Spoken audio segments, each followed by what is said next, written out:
ఆ టైంకి half an hour ముందు ఉండటం అనేటువంటిది చాలా ఇంపార్టెంట్ మీ అందరికీ తెలిసిందే. ఎందుకంటే ఒక్క నిమిషం లేట్ అయినా సరే ఎలౌ చెయ్యరు ఈ ఎగ్జామ్‌కి సంబంధించి.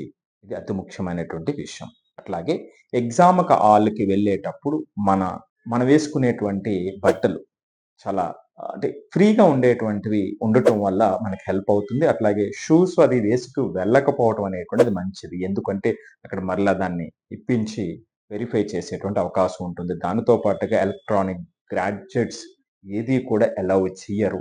సో, అది తర్వాత ముఖ్యమైనటువంటి విషయం. పిల్లలు అంటే అమ్మాయిల విషయంలో జ్యువెల్లరీ కూడా ఉండకపోవటం అనేటువంటిది బెటర్. సో, అట్లాగే ఎగ్జామ్‌కెళ్ళిన తర్వాత ప్రశాంతంగా ఒక 10 నిమిషాలు ఎగ్జామ్ హాల్‌ని జాగ్రత్తగా ప్రశాంతంగా కూర్చోవటం.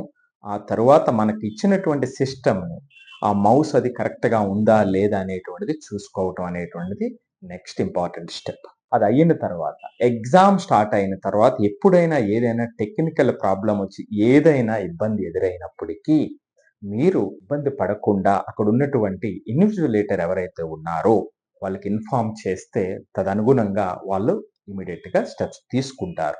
మనం పానిక్ అవ్వాల్సినటువంటి అవసరం లేదు. సో, ఈ విధంగా ప్రతి స్టెప్‌లో జాగ్రత్త తీసుకొని మీ యొక్క కల ఏదైతే ఉందో మీరు పడినటువంటి కష్టానికి సంబంధించినటువంటి ఫలితాన్ని ద బెస్ట్ పాసిబుల్ వేలో ప్రెజెంట్ చెయ్యాలని మనస్ఫూర్తిగా కోరుకుంటూ ఆల్ జై యాస్పిరెంట్స్‌కి wish you all the success. Thank you.